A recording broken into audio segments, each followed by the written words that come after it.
Hello guys! For today's video is mag-DIY po tayo ng pampers sa ating aso nga naghihit.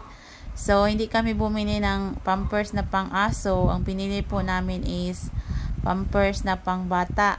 So, ang gagawin po natin is bubutasan lang natin yung pampers na binili natin. So, ayan, butasan lang natin siya konti. Tayo na din ang magtansya kung malaki ba yung buntot niya or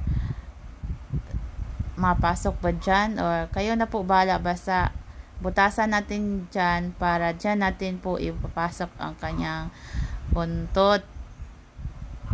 So, pinapampers namin ng aso namin kasi ayaw na namin siya magbuntis. So, ayan po ang unahin natin. Unahin lang natin yung mga paa niya.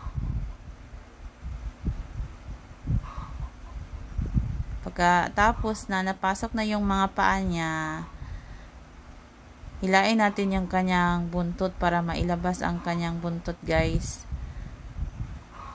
Kay mahirap naman siguro kung naasa loob yung buntot niya. Yan po, ayusan lang natin para hindi siya mairita.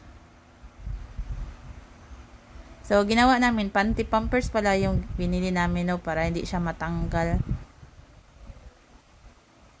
Kahit hindi siya matanggal kahit anong gawin niya dyan. So, ayan lang. Hopefully, nagustuhan niyo yung tips na ito. Unya, thank you for watching, guys. Please comment kung nagustuhan niyo po ito. Kung hindi, okay lang.